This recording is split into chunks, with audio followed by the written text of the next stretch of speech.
આપણે શીખવાના છીએ ફ્રેમ ધ ક્વેશ્ચનમાં આપણો સૌથી પહેલો WH વર્ડ WHO એટલે કે who. તો સૌથી પહેલા who સ્ટાર્ટ કરીએ એના આપણે સૌથી પહેલા ફંક્શન એટલે કે એનું કાર્ય શું છે એ આપણે જાણી લઈએ. તો કે who નું ગુજરાતી શું થાય છે? કોણ. આપણે એવું પહેલા શીખ્યા હતા કે જ્યારે આપણે પ્રશ્નની શરૂઆત who થી કરી હોય ત્યારે આપણને જવાબમાં કોઈ સ્પેસિફિક વ્યક્તિનું નામ અથવા તો કર્તા જાણવા મળે છે. તો સૌથી પહેલા આપણે જાણીએ કે who નું ફંક્શન શું છે. અહીંયા પહેલો પોઈન્ટ આપેલો છે ક્વેશ્ચન વર્ડ who નો ઉપયોગ ચોક્કસ એક્શનનો કર્તા જાણવા માટે થાય છે. કે વાક્યમાં કોઈ ચોક્કસ એક્શન થઈ છે એટલે કે ક્રિયા થઈ છે એ કોણે કરી છે એ જાણવા માટે who નો ઉપયોગ થાય છે. એનું એક્ઝામ્પલ આપેલું છે who is singing કે કોણ ગાઈ રહ્યું છે.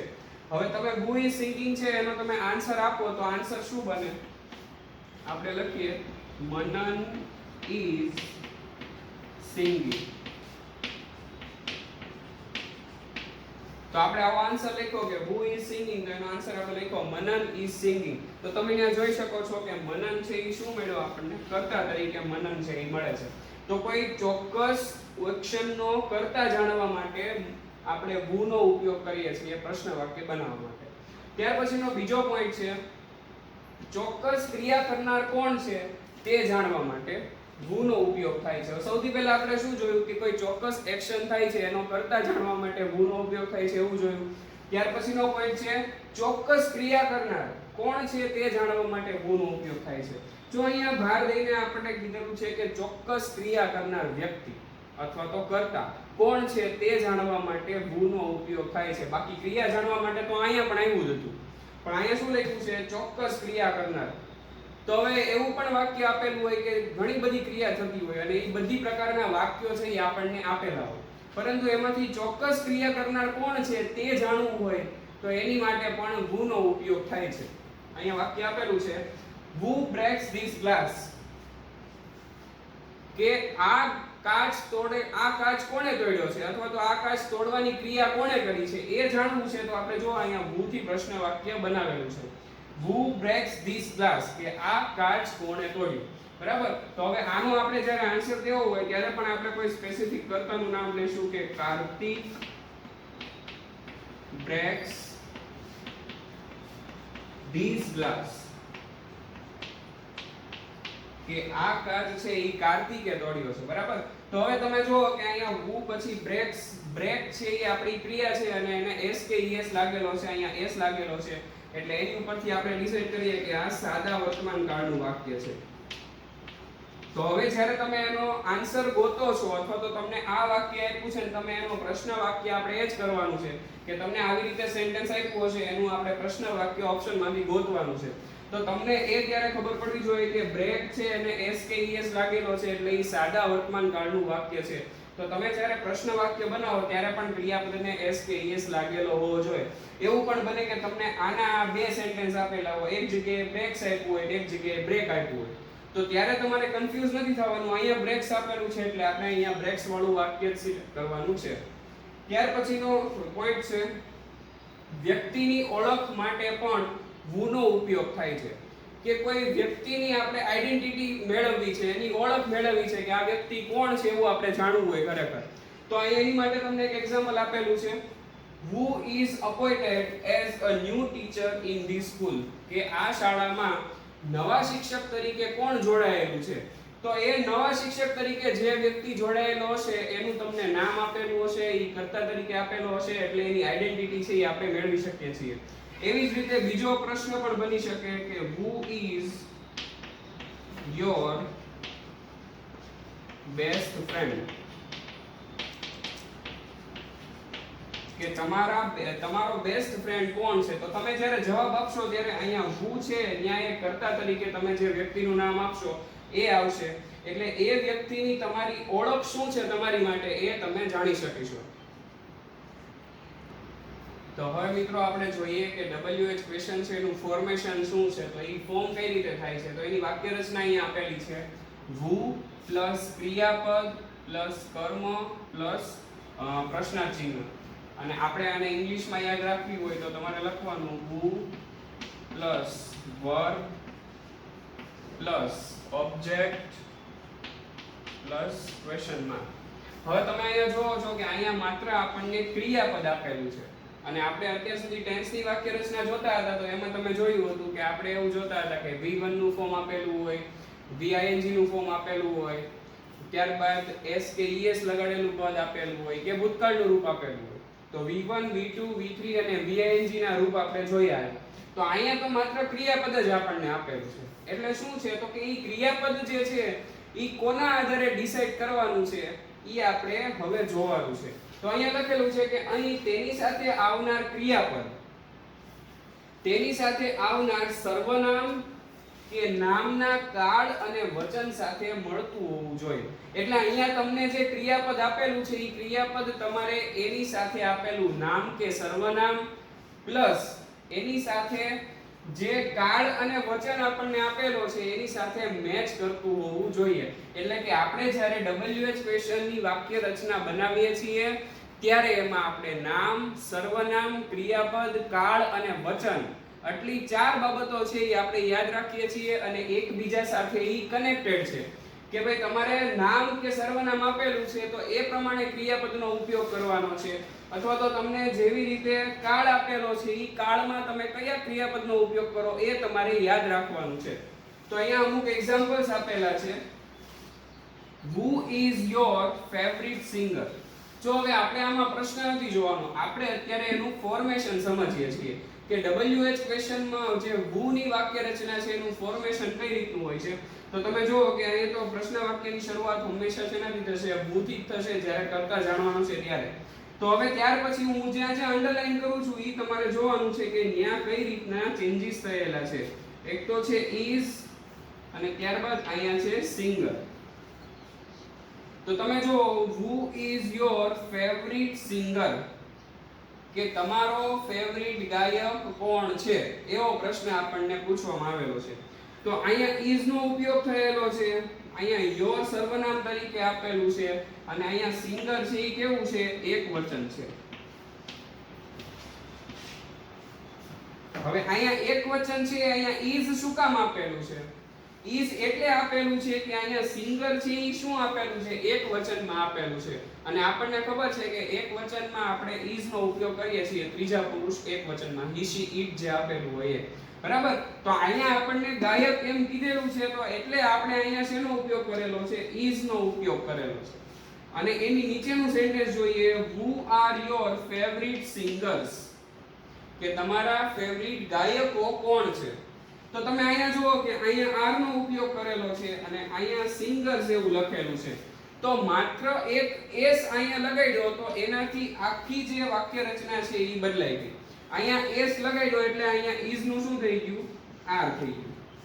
તો આપણે આ જે અહીંયા લખેલું છે કે તેની સાથે આવનાર ક્રિયાપદ, તેની સાથે આવનાર સર્વનામ કે નામ અને નામના કાળ અને વચન સાથે મળતું હોવું જોઈએ. એટલે આપણે જે વાક્ય રચના બનાવીએ છીએ ઈ વાક્ય રચના આપણને આપેલું વચન, આપણને આપેલા નામ, સર્વનામ કે કાળની સાથે મેચ થવી જોઈએ. હવે અહીંયા સિંગર આપેલું છે, હું અહીંયા is ની જગ્યાએ r લખી નાખું તો આ વાક્ય મારું કેવું પડવાનું છે? ખોટું પડવાનું છે. આપણે લખવાનું નથી પણ આપણે સિલેક્ટ કરવાનું છે. પણ આવા કન્ફ્યુઝિંગ ઓપ્શન્સ આપણને આપેલા હોય છે કે બંને વાક્ય જો તો ઓલમોસ્ટ સિમિલર છે, અહીંયા માત્ર r અને અહીંયા s છે એટલું એડ કર્યું છે અને ઉપરનું સેન્ટેન્સ છે એ તમે જો તો who is your favorite singer અને નીચે આપેલું છે who are your favorite singers. તો આ વાક્યમાં એક વચન અને બહુવચનનો ફેર છે. અહીંયા આપણને બહુવચન આપેલું છે, બહુવચન કરતા આપેલા છે એટલે તમે જો કે અહીંયા to be ના રૂપ તરીકે એની સારમાંથી શેનો ઉપયોગ થયો છે? r નો. બાકી તમે એની પછીનું સર્વનામ જુઓ, બંને જગ્યાએ શું આપેલું છે? યોર જ આપેલું છે. તો બીજો પુરુષનું જે સર્વનામ આપેલું છે એ કેવું છે? યોર. પણ આ બીજો પુરુષ એક વચન છે એ આપણે કઈ રીતે ડિસાઈડ કરી શકીએ? તો અહીંયા આપણને આપેલો છે શબ્દ સિંગર, એના ઉપરથી. આપણે તમને યાદ હોય તો એવું કોષ્ટક જોયું હતું કે બંને જગ્યાએ આપણે યુ લખ્યું હતું અને એની સામે બંને જગ્યાએ યોર આવતું હતું. કર્મ વિભક્તિ આપણે જોઈ હતી એમાં. આ બીજો પુરુષ એક વચન હતું અને આ બીજો પુરુષ બહુવચન હતું. હવે તમને એ તો ખબર જ છે કે એક બીજો પુરુષ બીજો પુરુષ એકવચન કોને કહેવાય અને બીજો પુરુષ બહુવચન કોને કહેવાય? તો તમને ખબર જ છે બીજો પુરુષ એકવચન એટલે કોણ કે સાંભળનાર વ્યક્તિ માત્ર એક જ છે તો બીજો પુરુષ એકવચન છે, અને સાંભળનાર વ્યક્તિ એક કરતા વધારે છે તો એ બીજો પુરુષ બહુવચન છે. પરંતુ તમે અહીંયા જુઓ તો બંનેની વિભક્તિ કેવી આપેલી છે? આપણને સેમ જ આપેલી છે, યોર. તો એ આપણે ડિસાઈડ શેની ઉપરથી કરવાનું છે? તો કે અહીંયા આપણને એવા કીવર્ડ્સ આપેલા છે જેની ઉપરથી આપણે નક્કી કરી શકીએ કે અહીંયા યોર છે એ એકવચનમાં છે એટલે કે બીજો પુરુષ એકવચન છે, અને અહીંયા આપેલું યોર છે એ બીજો પુરુષ બહુવચન છે. તો is અને are છે એનો ડિફરન્સ છે, અને અહીંયા સિંગર શબ્દ એકલો છે અને અહીંયા સિંગર છે એવું આપેલું છે. ત્યાર પછીનું ત્રીજું એક્ઝામ્પલ જોઈએ, who is singing ભજન્સ. તો તમે જુઓ અહીંયા આપણને is આપેલું છે. is આપેલું છે એનું કારણ શું છે કે પાછળનું જે ક્રિયાપદ છે એને ing નું ફોર્મ લાગેલું છે, અને જ્યારે ચાલુ વર્તમાન કાળના વાક્યો હોય ત્યારે ચાલુ વર્તમાન કાળમાં to be પ્લસ ક્રિયાપદનું ing વાળું રૂપ એનો ઉપયોગ થાય છે. તો અહીંયા એકદમ એપ્રોપ્રિએટ વાક્ય રચના આપેલી છે કે ભાઈ who પછી to be નું રૂપ આપેલું છે, ત્યાર પછી આપણને verb ને ing વાળું ફોર્મ લગાડેલું છે. તો ત્યાર પછીનું વાક્ય જોઈએ, who was watching TV then. હવે તમે આ વાક્ય જુઓ તો આ વાક્ય શેનું છે? ચાલુ વર્તમાન કાળનું.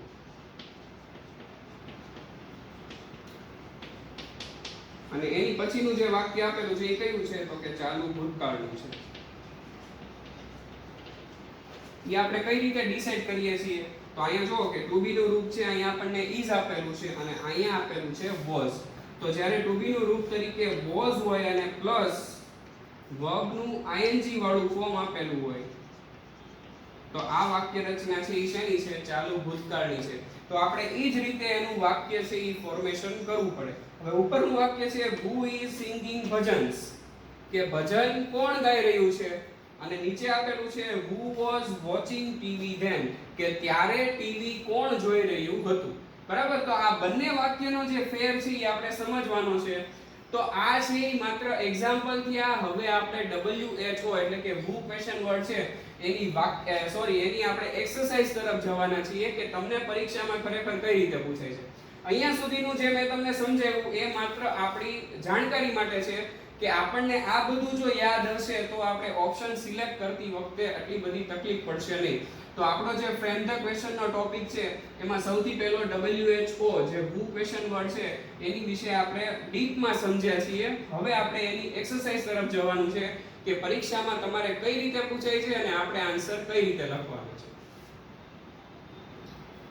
હવે આપણને અહીંયા એક્સરસાઇઝ આપેલી છે, એક્ઝેક્ટલી આ રીતે આપણને પરીક્ષામાં પ્રશ્ન પૂછાય છે. તમે જોઈ શકો છો કે પ્રશ્નો છે અને એમાં અમુક જગ્યાએ અંડરલાઈન કરેલી છે, અને સૂચના આપેલી શું હોય આપણને? frame the WH question to take this underlined word as an answer. કે તમારો પ્રશ્ન તમારે એ રીતે બનાવવાનો છે કે અંડરલાઈન કરેલો જે શબ્દ છે એ તમારા આન્સરમાં આવી શકે. બરાબર. તો સૌથી પહેલા આપણે જોઈ શકો છો તમે કે બધી જ અંડરલાઈન છે એ ક્યાં આપેલી છે? વાક્યની શરૂઆતમાં આપેલી છે. એનો મતલબ શું થાય છે કે વાક્યની શરૂઆતમાં જે આપણને આપેલું છે બધું શું છે? તો કે કર્તા છે, સબ્જેક્ટ છે, અને ઓબ્વિયસલી કે સબ્જેક્ટ એટલે કે કર્તા મેળવવા માટે જ આપણે WHO થી પ્રશ્નને ફોર્મ કરવાનો હોય. એટલે અહીંયા પહેલું સેન્ટેન્સ છે ક્રિપા went to the USA, કે ક્રિપા છે એ ક્યાં જાય છે? તો કે અમેરિકા ગઈ હતી. બરાબર.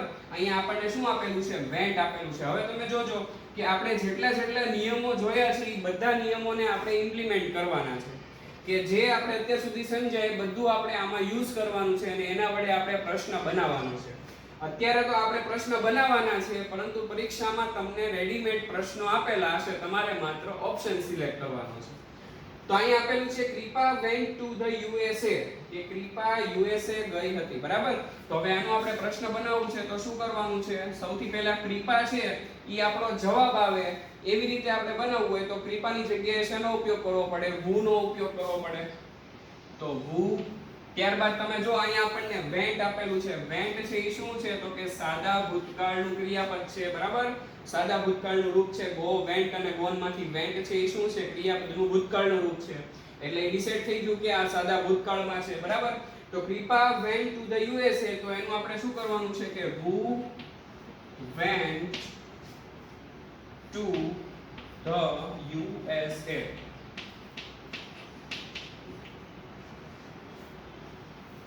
તો આ રીતે આપણું પ્રશ્ન વાક્ય બની ગયું કે who went to the USA. હવે આનો આપણે જવાબ આપીએ તો શું આપીએ? Kripa went to the USA. એટલે અંડરલાઈન કરેલો જે શબ્દ છે અહીંયા ઈ આપણને આનો આન્સર મળે. who went to the USA. આપણે કાળ પણ નથી ફેરવવાનું, ક્રિયાપદ પણ નથી ફેરવવાનું, કાંઈ કરવાનું નથી. જેવી રીતે પ્રશ્ન વાક્ય આપણને બનાવવાનો કીધો છે આન્સર આપીને, એ જ રીતે આપણે પ્રશ્ન વાક્ય બનાવવાનું છે. ત્યાર પછીનું છે આરતી એન્ડ કૃપા આર ફ્રેન્ડ્સ. કે આરતી અને કૃપા છે બંને મિત્રો છે. તો હવે તમે જુઓ કે અહીંયા બે કર્તાની નીચે અંડરલાઈન આપેલું છે એટલે ઓબ્વિયસલી ખબર પડી ગઈ કે આ એકવચન કર્તા નથી. કેટલા કર્તા છે? બહુવચન કર્તા છે. હવે બહુવચન કર્તા છે એટલે આપણને રેડીમેડ ટુ બી પણ આપી દીધું છે. શું લેવાનું છે? આર લેવાનું છે. તો હવે આપણે શું કરવાનું કે આખો અંડરલાઈન કરેલો પાર્ટ છે એ આપણે નથી લખવાનો. એની જગ્યાએ શું લખવાનું છે? તો કે એની જગ્યાએ આપણે વુ લખવાનું છે. વુ. ત્યાર પછી ટુ બી નું રૂપ કયું છે? આર. અને પછી friends.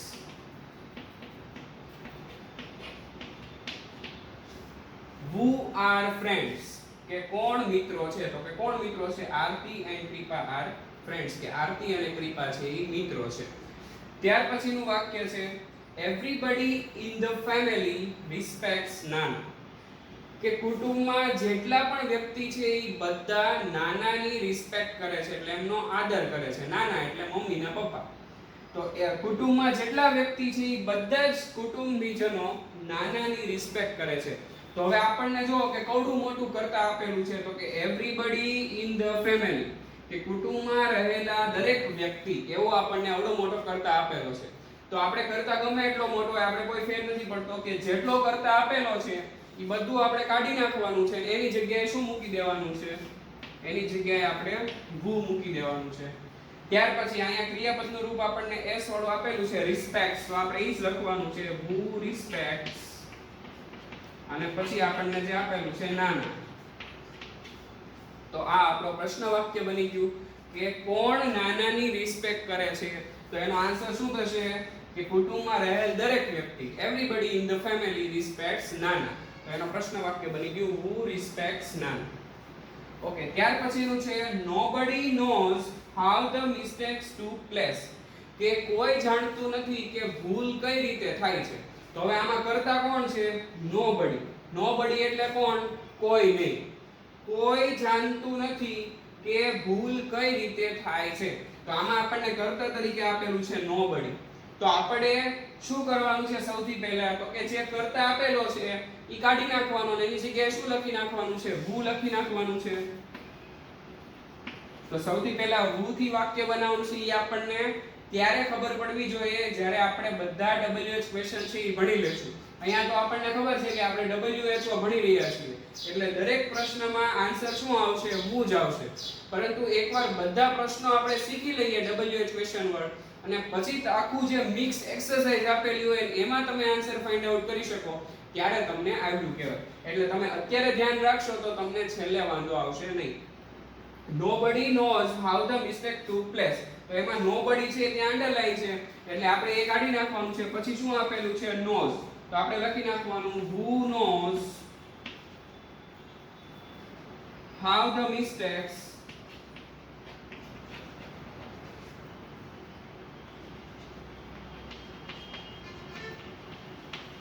took place.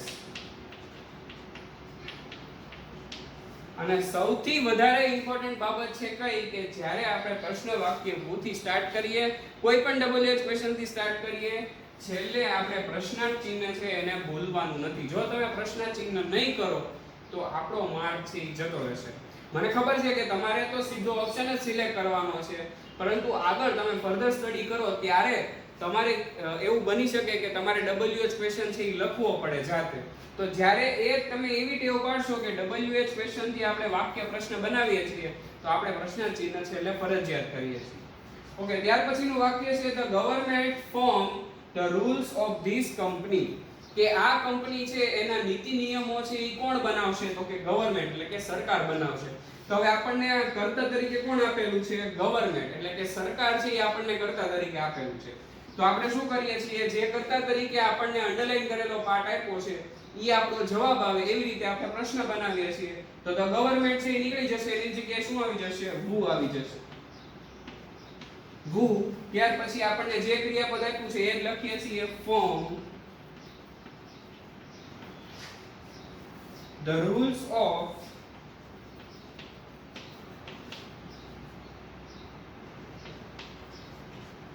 this company અને પ્રશ્ન ચિહ્ન, બરાબર. અને ત્યાર પછી છેલ્લું વાક્ય છે મેરી ડિફીટેડ મેની બોક્સર્સ, કે મેરી છે એને ઘણા બધા બોક્સર છે એને હરાવી દીધા. તો હવે આપણને અહીંયા તો આ એકદમ સિમ્પલ વાક્ય છે અને એમાં મેરી છે, જે આપણે મેરી કોમની વાત કરીએ છીએ એ વ્યક્તિનું નામ અહીંયા મેરી આપણને આપેલું છે. મેરી ડિફીટેડ મેની બોક્સર્સ, કે મેરી છે એને ઘણા બધા બોક્સર્સને હરાવી દીધા છે. તો અહીંયા કર્તા તરીકે મેરી આપેલું છે એટલે આપણે જ્યારે પ્રશ્ન વાક્ય બનાવીએ ત્યારે કર્તા છે એ નીકળી જશે, એની જગ્યાએ શું આવી જશે? who આવી જશે. ત્યાર પછી શું કરવાનું છે તો કે જે વાક્ય આપેલું છે એ લખી નાખવાનું who defeated many boxers, કે ઘણા બધા બોક્સર્સ છે એને કોણે હરાવ્યા? તો કે મેરી ડિફીટેડ મેની બોક્સર્સ, કે મેરી છે એને બધા બોક્સર્સને હરાવી દીધા. હવે અહીંયા હું તમને એક ટ્રીક શીખવાડું છું કે જે માત્ર WHO જે who થી પ્રશ્ન વાક્ય બને છે એમાં જ કામ લાગવાની છે અને આવા વાક્યોમાં જ કામ લાગવાની છે. એ શું છે ટ્રીક? તો તમને જે અંડરલાઈન કરેલો પાર્ટ આપ્યો છે ઈ તમારે કાઢી નાખવાનો છે, એની જગ્યાએ શું લખી નાખવાનું છે? who લખી નાખવાનું છે. અને ત્યાર પછી તમને જે રીતે વાક્ય આપેલું છે એ વાક્ય તમારે બેઠે બેઠું એવી જ રીતે લખી નાખવાનું છે. કે કૃપા વેન્ટ ટુ ધ USA છે તો કૃપા છે એ અંડરલાઈન કરેલો પાર્ટ છે તો એની જગ્યાએ who લખી નાખો અને પછી આખું વાક્ય છે એ બેઠે બેઠું લખી નાખવાનું છે, એટલે પ્રશ્ન ચિહ્ન કરી નાખો એટલે who થી પ્રશ્ન વાક્ય બની જશે. તમે બધા વાક્યમાં જોઈ લો કે જે અંડરલાઈન કરેલો પાર્ટ છે એની જગ્યાએ આપણે who લખ્યું છે અને બાકીનું વાક્ય છે એ આપણે એમને લખી નાખ્યું છે. અહીંયા આવડું મોટું કરતા આપેલું છે તો પછી પણ who respects નાના, એટલે પછીનું વાક્ય છે એ આપણે આમને લખી નાખ્યું છે અને છેલ્લે પ્રશ્ન ચિહ્ન કરી નાખ્યું છે.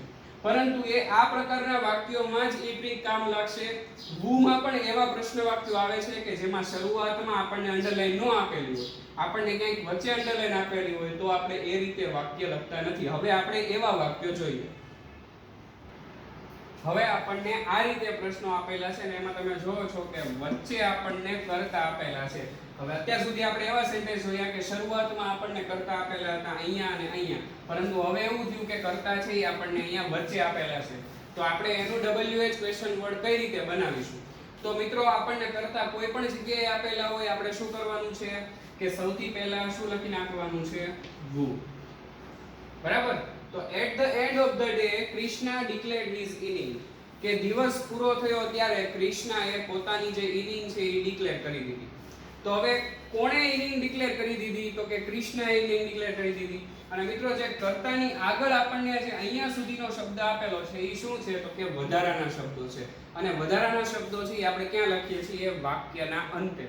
તો હવે આપણે પ્રશ્ન વાક્ય અહીંયાથી સમજવાનું છે કે કૃષ્ણા ડિક્લેર્ડ હિઝ ઇનિંગ. તો તમારે એક ટ્રીક યાદ રાખવાની છે. આ એક ટ્રીક છે.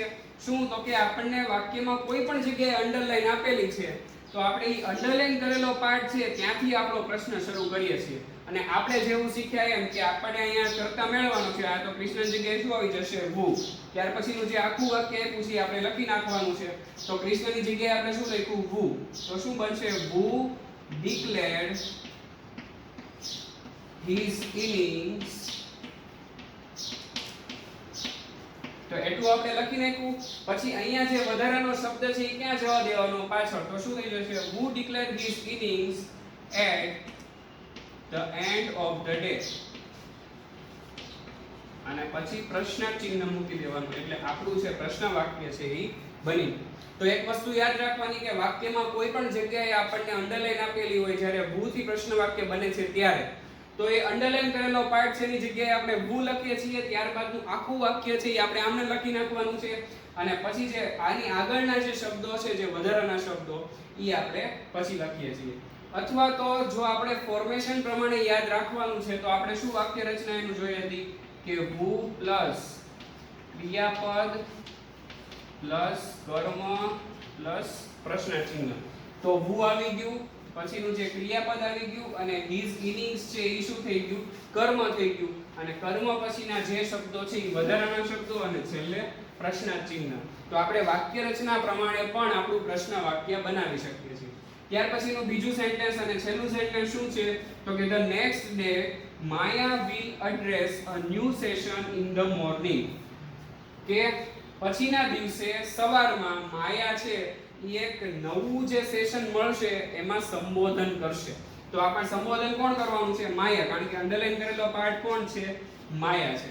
તો હવે આપણે શું શીખ્યા કે સૌથી પહેલા શું લખવાનું છે તો કે પ્રશ્ન વાક્ય who લખવાનું છે, બરાબર. who થી સ્ટાર્ટ કરીએ છીએ, માયાની જગ્યાએ who આવી ગયું. પછીનું જે આખું વાક્ય છે એ આપણે આમને લખી નાખવાનું છે. શું થશે? who will address a new session in the morning